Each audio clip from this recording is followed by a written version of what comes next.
জি madam, আপনার চা। আনিকা, তুই এখানে কেন আসছিস? ভাইয়া, তুমি তুমি এখানে কি করতেছো? আরে আমি তো এই অফিসে পিয়নের চাকরি করছি, কিন্তু তুই এখানে কেন আসছিস? কি বললা তুমি? তুমি এই অফিসে পিয়ন? শিট! আজকে আমার এই অফিসে ম্যানেজিং পোস্টে একটা ইন্টারভিউ। আরে বাহ, এটা তো খুবই খুশির খবর। আমার বোন এই কোম্পানির ম্যানেজার পোস্টে চাকরির ইন্টারভিউ দিতে আসছে। এটা তো আমার জন্য খুব খুশির ব্যাপার। এই বাদ দাও তো খুশির সংবাদ। হ্যাঁ, এটা কিভাবে খুশির সংবাদ হলো? হ্যাঁ, আমি এখানে ইন্টারভিউ দিতে আসছি, আর এখানকার লোকজনরা যদি জানতে পারে যে এখানকার পিয়ন আমারই আপন বড় ভাই, এটা কি আমার জন্য খুব ভালো কিছু হবে? এটা আমার জন্য খুব লজ্জাজনক একটা ব্যাপার হবে। শুধু লজ্জাজনক কিনা, আমার চাকরিটা না এখানে আর হবে না। তাই প্লিজ তুমি এখানে দাঁড়িয়ে না থেকে এখান থেকে যাও তো। আচ্ছা, সমস্যা নেই, আমি কাউকে কিছু বলবো না, তুই টেনশন করিস না। কিন্তু আমার বস খুব ভালো একটা মানুষ।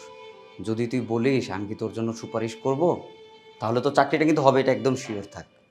না না প্লিজ, তোমার কোনো সুপারিশ করা লাগবে না। হ্যাঁ, কারণ যখন জানতে পারবে যে এই অফিসের পিয়ন আমার ভাই, মানে আমি একজন পিয়নের বোন, আমার মান ইজ্জত কিছু থাকবে না। তাই না, সুপারিশ করা লাগবে না। সুপারিশ করে শুধু শুধু আমার যে রেপুটেশনটুকু আছে না, সেটা নষ্ট করো না ভাইয়া। প্লিজ তুমি এখান থেকে যাও তো বলছি, কেউ দেখার আগে। আচ্ছা ঠিক আছে, সমস্যা নেই, তুই টেনশন করিস না। তাহলে তুই থাক, তোর জন্য দোয়া রইলো, চাকরিটা কর। হাই, দোয়াটা বাদ দাও তো প্লিজ, তুমি এখান থেকে তাড়াতাড়ি যাও কেউ দেখার আগে।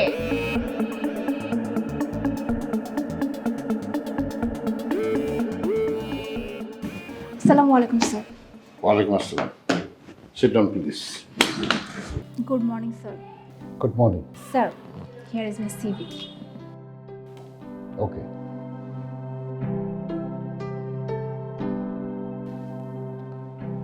হ্যাঁ, তোমার কাগজপত্র দেখলাম, কোয়ালিফিকেশন তো খুবই ভালো। আহ, আমি তোমার সাথে পার্সোনাল কিছু কথা বলতে চাই। অফকোর্স স্যার, আপনি যাই কোশ্চেন করবেন না কেন আমি অ্যান্সার করব। আচ্ছা, তোমার ফ্যামিলিতে কে কে আছেন? স্যার, আমার ফ্যামিলিতে বাবা নেই।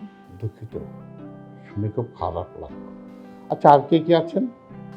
স্যার, আমার ফ্যামিলিতে আর আমার মা, ছোট বোন আর আমার বড় ভাই আছে।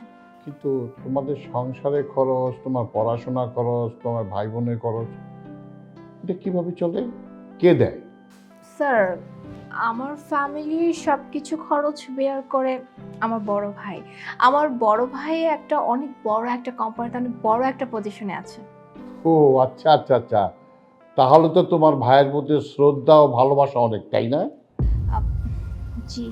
আচ্ছা, তুমি আমাকে বলো তো, তোমার বড় ভাই এত বড় কোম্পানির একজন ম্যানেজার, কিন্তু তুমি আমার অফিসে, আমার কোম্পানিতে চাকরির জন্য আসলা কেন বলো তো? স্যার, অ্যাকচুয়ালি আমি চাই না যে কারো অনুগ্রহে আমি স্বাবলম্বী হই। আমার ভাইয়ের অফিসে আমি চাইলেই চাকরি করতে পারি, কিন্তু আমি আমার ভাইয়ের অফিসে যদি চাকরি করি তাহলে সবাই এটাই ভাববে যে হয়তো আমার ভাইয়ের জন্য ওখানে আমার চাকরিটা হয়েছে, আর সেটা আমার জন্য খুব অপমানজনক হবে না?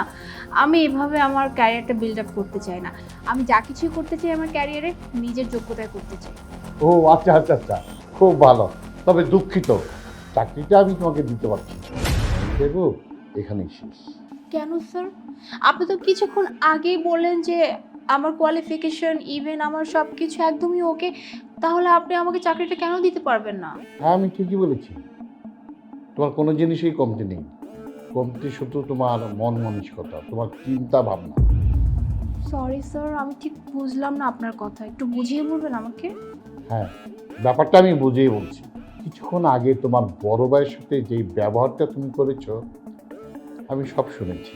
যে ভাই তোমার পরিবারের জন্য, তোমার জন্য এত কিছু করেছে, আর তুমি তোমার ভাইয়ের সাথে এই ধরনের ব্যবহার করলে। এর জন্য আমি সিদ্ধান্ত নিতে বাধ্য হলাম, এই চাকরিটা আমি তোমাকে দিতে পারছি না। স্যার প্লিজ স্যার, আমার কথাটা শুনুন। আসসালামু আলাইকুম স্যার। সরি স্যার, আসলে আমি অনুমতি ছাড়া ঢুকে পড়েছি। স্যার আসলে হয়েছে কি, ও আমার ছোট বোন স্যার। ও স্যার ছোট মানুষ স্যার, বুঝে না কিছু স্যার, না বুঝে শুনে বলে ফেলছে স্যার, কিছু মনে করবেন না স্যার। স্যার বিশ্বাস করেন স্যার, সত্যি খুব ব্রিলিয়েন্ট একজন মানুষ স্যার। ওকে যদি স্যার কোম্পানিতে রাখেন, কোম্পানির অনেক উন্নতি করতে পারবে ও স্যার, আমার উপর ভরসা করতে পারেন স্যার। স্যার স্যার আমি দুঃখিত স্যার, আমার ভুল হয়ে গেছে, প্লিজ আমাকে ক্ষমা করে দিন। মাপ এবং ক্ষমা আমার কাছে চাওয়ার দরকার নেই, ক্ষমাটা চাও তোমার বড় ভাইয়ের কাছে। ভাইয়া ভাইয়া আই এম সরি ভাইয়া, আমি জানি আমি তোমার সাথে অনেক বড় অন্যায় করে ফেলেছি। আর আমি যে কথাবার্তা তোমাকে বলেছি, আমি জানি তুমি অনেক কষ্ট পেয়েছো। প্লিজ ভাইয়া, তুমি আমাকে ক্ষমা করে দাও। আমি আসলে বুঝতে পারিনি যে আমি তোমাকে এইভাবে হার্ট করে ফেলেছি। আরে বোকা, আমি তো তোর কোনো কথা কিছু মনেই করি নাই। তুই আমার বোন, তুই যাই বলিস আমি তো কিছু মনে করবো না। বোকা না, তুই কিভাবে চিন্তা করলি আমি রাগ করবো? শেখো শেখো, তোমার বড় ভাইয়ের কাছে শেখো। যে ভাইকে তুমি অপমান করলে সেই ভাই তোমার চাকরির জন্য সুপারিশ করলো।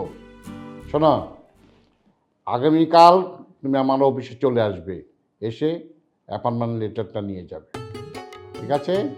Thank you sir, thank you so much. Welcome. Sir